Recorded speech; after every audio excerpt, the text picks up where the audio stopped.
욥은 모든 재산 다 약탈당하고 모든 자식 다 몰살당했어도 하나님 원망하지 않죠. 하나님, 우리가 모태에서 빈손으로 나왔고 죽을 때도 빈손으로 돌아갈 텐데 주신 분도 하나님이시고 거둬가시는 분도 하나님이시니 하나님의 이름을 찬양할 뿐입니다.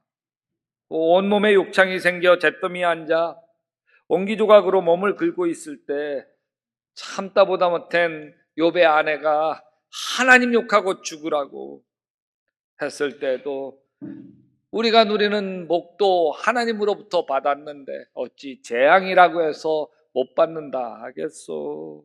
그랬던 욥, 정말 사람처럼 보이지 않고 신처럼 보였던 욥, 그 욥이 3장으로 넘어가면서 완전히 달라지죠. 드디어 욥이 말문을 열고 자기 생일을 저주하면서 울부짖었다. 어찌하여 내가 모태에서 죽지 않았던가? 어찌하여 어머니 뱃속에서 나오는 그 순간에 내 숨이 끊어지지 않았던가? 욥이 말할 수 없는 탄식으로 울부짖습니다. 근데 만약 욥이 자신의 슬픔을 꺼낼 수 없었다면 욥은 슬픔의 덫에 갇혀 위선자로 파멸해 버렸을 거예요. 암이나 심장병, 우울증에 시달렸을 거죠. 내가 겪는 슬픔보다는 마음속에 갇힌 슬픔이 더 위험해요. 왜냐하면 마음속에 갇힌 슬픔은 내 안에서 골마가기 때문입니다. 다윗도 이렇게 고백합니다. 내가 입을 열지 아니할 때에 종일 신음함으로 내 뼈가 쇠하였도다. 욥이 이렇게 자신 속에 있는 슬픔과 고통을 다 토해낼 수 있었던 것은 욥의 세 친구 때문이죠. 비참해진 욥을 만난 순간 그 친구들은 욥을 끌어안고 통곡을 합니다. 자신들이 입고 있던 옷을 빡빡 찢어버리고 재와 먼지를 자신의 몸에 다 뒤집어 쓰고 그들은 밤낮 이래 동안을 욥과 함께 땅바닥에 앉아 있으면서도 욥이 겪는 고통이 너무 처참하여 입을 열어 한마디도 할 수 없어요. 일주일 동안 같이 있어주죠. 같이 울어준 거예요. 욥에게는 이 친구들이 함께 있어주는 게 큰 위안이 되어요. 그래서 욥은 용기를 내서 마음속에 눌러두었던 고통을 토해내기 시작을 합니다. 같이 한번 읽어볼까요? 시작. 어찌하여 어머니 배에서 나오는 그 순간에 숨이 끊어지지 않았던가. 근데 이렇게 탄식하는 욥을 보면서 욥의 세 친구들의 표정이 달라요. 마음이 불편해져요. 왜냐하면 욥이 하나님을 원망하는 건 절대 안 된다고 생각했어요. 그래서 듣고만 있다가 참을 수 없었던 엘리바스가 말을 꺼냅니다. 누가 내게 말을 걸면 너는 짜증스럽겠지. 말을 하지 않으려고 했지만 참을 수가 없구나. 친구 욥아, 자네가 전에는 많은 사람에게 신앙을 가르쳤고 약한 자들을 도와주지 않았나? 또한 믿음이 약해서 넘어지는 자들을 격려하고 시련과 고통을 당해 좌절하는 사람들에게 용기를 북돋아 주지 않았었나? 그런데 이제 자네에게 고난이 닥치니까 감당하지 못하고 좌절하고 말다니 자네답지 않구만 그래. 그러면서 욥의 가슴에 대못질하는 말을 하죠. 한번 같이 또 읽어볼까요? 시작. 잘 생각해 보아라. 죄 없는 사람들이 망하는 일이 있더냐? 정직한 사람이 멸망당한 일이 있더냐? 내가 본 대로 악을 갈아 재난을 뿌리는 자는 그대로 거두더라. 무슨 말인가요? 욥아, 내가 죄 지었기 때문에 이렇게 비참해진 거야. 내가 악을 갈아 재난을 뿌렸으니까 이처럼 지금 재난과 고통을 거두는 거지. 욥의 상처에 막 소금을 뿌리. 여러분, 우리 어릴 때 논두렁 지나가다 보면 개구리가 울죠. 개굴. 아우, 아주 막 시끄럽게 개굴 울어요. 막 울죠. 그러다가 돌을 딱 주워서 휘 던지죠. 그러면 탁 떨어지는 그 순간 개구리가 조용해져요. 그리고 또 잠시 뒤에 또 개굴 해요. 아, 그게 신나가지고서 막 논두렁 돌을 주워가지고 휘 던지고 휘 던지고 막 친구들하고 그러면서 놀아. 우리는 장난이에요. 돌 던지는 게 장난이에요. 근데 그 돌에 맞는 개구리는 죽고 사는 문제. 우리가 입에서 나간 말이 그럴 때가 있어요. 그냥 무심코 던진 말이에요. 무심코 던진 말에 맞아가지고 평생 가슴에 상처를 안고 살아가야 하는 사람이 있어요. 근데요, 상처 주는 사람은 자기가 그 정도로 상처를 준지도 몰라. 뭐가 잘못됐어요? 내가 틀린 말 했어? 말이야 바른 말이지. 사실 엘리바스는 자신이 한 말이 욥에게 얼마나 잔인한 상처를 주었는지 모를 거예요. 계속 욥의 가슴에 피수를 꽂는 말을 뱉어냅니다. 어리석은 사람의 뿌리가 뽑히고 어리석은 자의 집이 순식간에 망하는 것을 내가 직접 보았다. 욥아, 내가 지금 인생에 뿌리가 뽑히고 순식간에 집이 파멸해버린 건 나 하나님께 벌받아서 그런 거야. 수아 사람 빌닷도 욥을 따끔하게 가르쳐 주려고 합니다. 욥아, 언제까지 내가 그런 말들을 계속할 거냐? 내 입에서 나오는 말 거센 바람과도 같아서 걷잡을 수 없구나. 너는 하나님이 심판을 잘못하신다고 생각하느냐? 네 자식들이 주님께 죄를 지으면 주님께서 그들을 벌하시는 것은 당연한 일이 아니냐? 욥이 지금 고통을 받는 이유는 다 뭔가 욥이 잘못한 죄가 있기 때문이라. 하나님을 옹졸하게 만드는 신앙가는 대단히 폭력적. 여기 엘리바스나 빌닷의 이야기는 인과응보 사상이죠. 하나님은 정의로우신 분이고 심판하시는 분이기 때문에 하나님 잘 믿고 착하게 살면 축복을 받게 되고 하나님 멸시하고 무시하는 사람들은 벌받아서 고통 속에 살게 된다고 하는 거예요. 그걸 굳게 믿는 거예요. 욥의 세 친구의 신앙관이 맞는 것 같지만 엄청난 함정이 있습니다. 고난이 다 죄 때문이래요. 지금 그 죄 때문에 하나님께 벌 받고 있는 거래요. 그렇지 않아요. 다 죄 때문인 건 아니에요. 물론 고난에는 원인이 있습니다. 그 원인을 베드로 사도는 세 가지로 말씀을 하세요. 베드로전서 2장 19절에 억울하게 고난을 당하더라도 하나님을 생각하며 괴로움을 참으면 그것은 아름다운 일, 억울한 고난도 있고 죄를 짓고 매를 맞으며 참으면 그것이 무슨 자랑이 되겠습니까? 죄를 짓어서 매 맞는 고난도 있는 거예요. 그러나 선을 행하다 고난을 당하면서 참으면 선을 행하다 당하는 고난도 있는 거죠. 그것은 하나님 보시기에 아름다운 일이죠.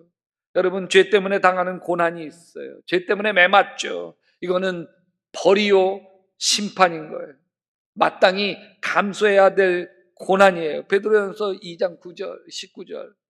도박해서 가산 당진하고 알코올 중독으로 간암 걸리고 담배를 매일 줄담배 펴가지고 폐암 걸리면 다 죄의 대가로 당하는 고난이에요. 마누라 맨날 두들겨 패다가 홀로 되는 거 다 죄 때문에 당하는 고난인 거죠. 억울하게 당하는 고난도 있죠. 부당하게 고난을 당하는 것이고 억울한 거 이유가 없어요. 욥의 고난이 지금 이런 고난이죠. 날벼락 맞은 거예요.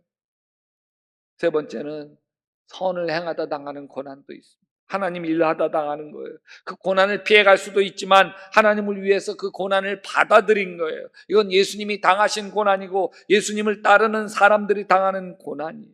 이 고난의 이유가 세 가지가 있는데도 엘리바스는 모든 고난을 다 죄로 몰아가는 거예요. 죄 때문에 당하는 고난으로 몰아가는 거예요. 엘리바스의 생각이 얼마나 폭력적인지 모릅니다. 그러면 지금 고통을 겪고 있는 사람들은 다 지금 벌 받고 있는 거니까. 다니엘 기도에 참 간증하셨던 김인강 교수는 어릴 때 소아마비를 앓았어요. 그래서 두 다리를 못 씁니다. 어릴 적 비료 부대를 배에 깔고 벌레처럼 기어다녔어요. 그러다 초등학교 들어갈 나이가 되었습니다. 엄마가 아들을 얻고 학교에 갑니다. 우리 아들 받아달라고 하는데 거절당. 초등학교를 들어갈 수 없었어요. 엘리바스 신앙관에 따르면 김인강 교수가 고통스러운 몸을 가지고 태어난 건 죄 때문입니다. 그 엄마 아빠는 불구로 살아가는 아들을 보면서 마음이 찢어질 듯 아픈데 저거 다 내 죄 때문이구나. 내가 죄 지어가지고 내 자식이 저렇게 불행하게 살아야 되는구나. 엘리바스의 신앙관이 부모 마음에 천근만근의 죄책감을 짓눌러주는 거예요. 얼마나 폭력적이고 잔인한 신앙관이에요. 가만히 생각해 보세요. 새 친구의 신앙관이 누구에게 고통을 주고 있는 건가? 지금 고통을 겪고 있는 연약한 사람들에게 정죄의 칼을 꽂아버리는 신앙관이에요. 반대로 요즘 돈 걱정 없이 잘 먹고 잘 사는 사람들에게는 다 하나님이 복 주셔서 다 잘 된 거라고 면죄부를 주는 신앙관. 이 세상을 보면 온갖 못된 짓 다 하고도 떵떵거리며 사는 사람이 얼마나 많아요. 하나님 뜻과 무관하게 사는데도 잘 먹고 잘 사는 사람이 얼마나 많습니까? 엘리바스, 빌다, 소발 이 세 친구의 신앙과는 그들을 포장해 주는 거예요. 여러분, 이런 신앙관의 비극은 우리가 살고 있는 세상을 약육강식의 잔인한 세상이 되게 만드는 거예요. 그래서 사람들이 수단과 방법을 가리지 아니하고 출세와 성공하게 만듭니다. 부자가 되려고 몸부림치죠. 왜냐하면 수단과 방법을 가리지 않고 무조건 부자가 되고 나면 하나님의 축복을 많이 받은 사람이 되고 마니까. 20년 전 인도양에 쓰나미가 생겨 인도네시아, 인도, 태국, 스리랑카에서 23만 명이 죽거나 실종당해요. 23만 명. 어떤 분이 신앙의 이름으로 이렇게 말하더라고요. 저 쓰나미에 휩쓸려간 나라들 가만히 보면 다 우상 숭배하는 나라들이고, 그래서 하나님이 진노하셔서 쓰나미로 싹 쓸어갔다고. 하나님 무서운 줄 알아야 된다고. 그 쓰나미에 희생된 사람들 속에는 어린아이들도 얼마나 많은데, 그들이 쓰나미에 희생되었다는 비참한 상태를 그냥 하나님이 천벌 내렸다고 단정해 버립니다. 당연히 반문하게 되죠. 아니, 그렇게 말하면 어떡합니까? 거기 예수 믿는 사람도 굉장히 많이 죽었는데. 그럼 뭐라고 말할 거예요? 뭐라는 줄 아세요? 쓰나미가 밀려온 날 2004년 12월 26일 날이 주일날인데 주일 성수 안 하고 바닷가에 놀러 갔다가 하나님 앞에 벌 받은 거래. 이렇게 말하는 사람들은 엘리바스와 똑같은 신앙관을 가지고 있는, 이것은 하나님에 대한 모독이에요. 하나님을 이렇게 편협한 분으로 만들어버리는 신성 모독이에요. 사랑의 하나님을, 옹졸한 하나님, 잔인한 하나님 만들어버려요. 우리 하나님 아버지는 그런 분이 아니에요. 엘리바스는 욥에게 한참을 이빠른 소리를 다 쏟아내더니, 이것은 우리가 지금까지 살펴본 것이니 틀림없는 사실이다. 부디 잘 듣고 너 스스로를 생각해서라도 명심하기 바란다. 무슨 얘기예요? 다 너 잘 되라고 하는 거야. 다 너를 위해서 하는 말이야. 근데 엘리바스가 하는 말, 하나님의 이름으로 해야 되는 말들이 욥에게는 무자비한 폭력인 거예요. 욥이 이렇게 대답해요. 내가 겪는 고난을 모두 저울에 달아볼 수 있고 내가 당하는 고통을 모두 저울에 올릴 수만 있다면 틀림없이 바다의 모래보다 더 무거울 것이니 내 말이 거칠었던 것은 이 때문이다. 나 아파서 그래. 나 너무 힘들어. 내가 겪는 고통 저울에 달아보면 바다 산더미 모래보다 더 무거울 거야. 그러면서 어찌하여 주님께서는 내 허물을 용서하지 아니하시고 내 죄악을 용서해 주시지 않으십니까? 이제 내가 숨져 흙 속에 누우면 주님께서는 아무리 저를 찾으신다 해도 나는 이미 없는 몸 아닙니까? 지금 욥의 마음은 천갈래 만갈래로 찢어져 있어요. 죽고만 싶어요. 자, 이런 욥을 보는 하나님 아버지의 마음은 어떠셨을까? 세 친구가 하나님의 이름으로 욥의 상처난 마음에 소금을 뿌리고 있을 때 하나님 아버지는 어떤 마음이셨을까? 여러분, 우리 하나님 아버지는 자비와 사랑이 무한하신 하나님. 누가복음 15장에서 예수님이 한 비유로 말씀하시죠. 어떤 아버지에게 두 아들이 있었다. 둘째 아들이 아버지 재산 가운데 내게 돌아올 몫을 주십시오. 상속으로 받은 그 재산을 다 처분해서 현금으로 만들더니 먼 나라로, 일부러 더 먼 나라로 떠나. 돈 쓰는 재미에 푹 빠져서 이 여자 저 여자 안아가며 즐기다가 돈 다 떨어지니까 친구도 떠나고. 근데 그 순간 극심한 가뭄이 덮쳤고 둘째 아들은 허기진 배를 채울 수 없어서 돼지 여물통을 뒤집. 그때 아버지 생각, 아버지 집에는 먹을 양식도 많은데 아버지께로 돌아가는 발걸음이 영한 무거운 게 아니에요. 아버지께서 나를 받아주실까? 아버지를 만나면 이런 말을 꺼내야지 연습합니다. 아버지, 내가 하늘과 아버지 앞에 죄를 지었습니다. 나는 더 이상 아버지의 아들이라 불릴 자격이 없으니 나를 품꾼의 하나로 삼아 주십시오. 어느덧 눈에 익은 마을이 들어왔습니다. 터벅터벅 길 따라 집을 향하는데 누군가가 달려온. 고개를 들어보니 아버지가 두 팔을 벌리고 맨발로 달려. 얘야, 너 맛도 없었군. 너 자랐다 얼마나 고생했냐. 등허리를 두들기고 볼을 비비고 이 아버지 기쁨에 겨워 난리가 났어요. 이 아들이 죄송해서 외우고 외웠던 말을 꺼냅니다. 아버지, 내가 하늘과 아버지에게 죄를 범했습니다. 불효자입니다. 이제 아들이라 불릴 자격 없으니까 품꾼에 입을 딱 가로막고 종들에게 어서 가장 좋은 옷을 꺼내서 그에게 입히고 손에 반지를 끼우고 발에 신을 신겨라. 계속해서 같이 합시다. 그리고 살찐 송아지를 끌어다가 잡아라. 우리가 먹고 즐기자. 나의 아들은 죽었다가 살아났고 내가 잃었다가 되찾아. 이 아버지 신났어요. 뭐 아들이 지금 장원급제 돌아온 것처럼 신나서 살찐 송아지를 끌어다 잡아라. 우리가 먹고 즐기자. 여러분, 이런 하나님 아버지를 엘리바스, 빌다, 소발 이 세 친구가 이해할 수 있을까요? 이 세 친구의 하나님은 정의로운 하나님, 심판하시는 하나님이셔야 했고, 그래서 욥이 당한 고난도 다 지금 욥이 지은 죄의 대가이어야만 한 거예요. 이런 생각은 예수님 시대에도 팽배했던 신앙관이었어요. 예수님이 어느 날 길을 가다가 날 때부터 눈먼 사람을 보셨어요. 눈먼 사람을 보면서 제자들이 예수님에게 묻습니다. 선생님, 이 사람이 눈먼 사람으로 태어난 것이 누구의 죄 때문입니까? 이 사람의 죄입니까? 부모의 죄입니까? 지금 이 눈먼 상태, 이 비참한 상태, 죄 때문이라고 하는 전제가 깔려 있는 거예요. 눈먼 사람에 대한 제자들의 질문에 예수님이 이렇게 대답해요. 같이 읽어봅시다. 이 사람이 죄를 지은 것도 아니요, 그의 부모가 죄를 지은 것도 아니다. 하나님께서 하시는 일을 그에게서 드러내시려는 것이다. 지금 고통 가운데 있는 것이 죄 때문이 아니라는 거예요. 쓰나미에 죽은 것 죄 때문에 아니라는 거예요. 이태원에서 희생된 것 죄 때문이 아니라는 거예요.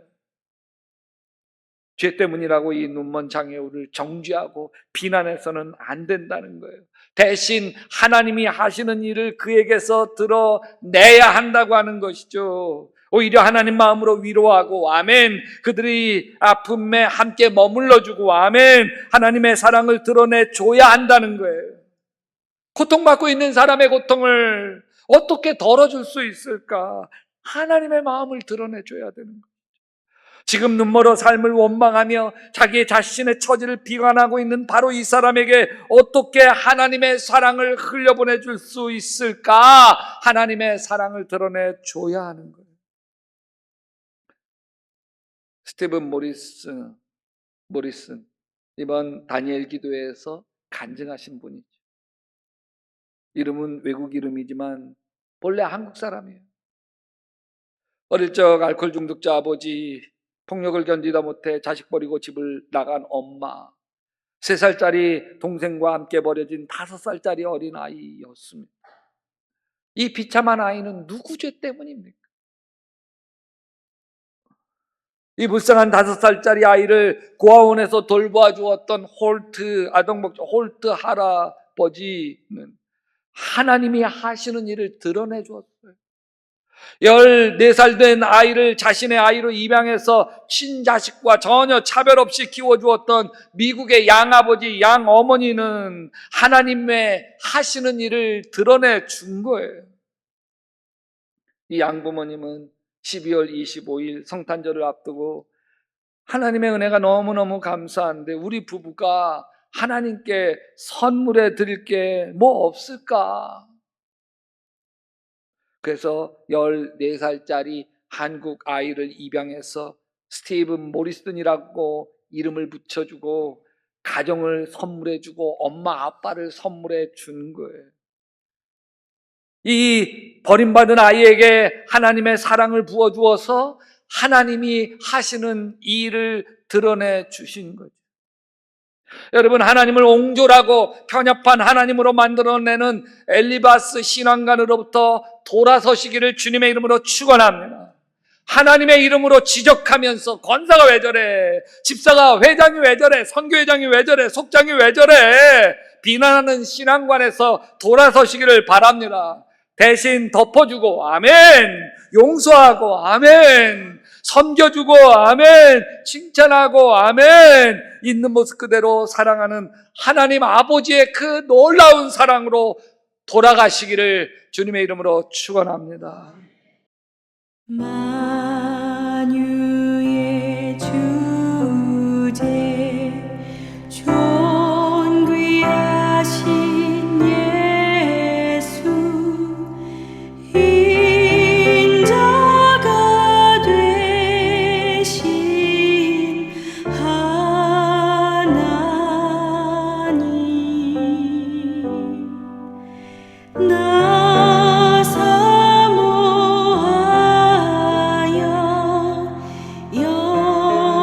영원히 섬길 내 영광 되신 주로다.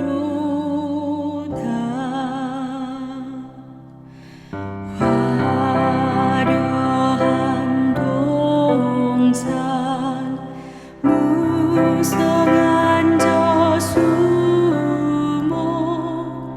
더 아름답고 묘하나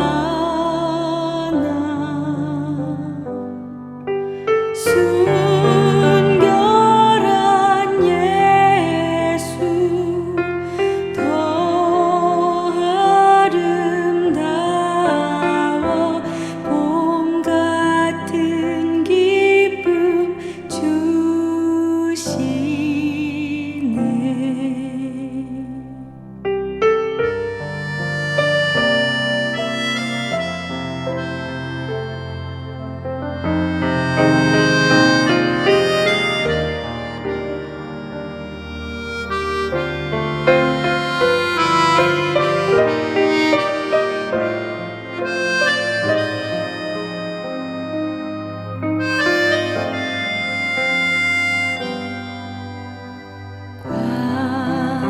광명한 해와 명랑한 저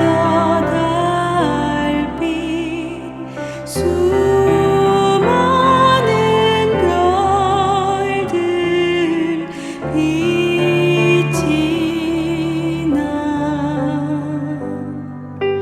주 예수 빛은 더 찬란하여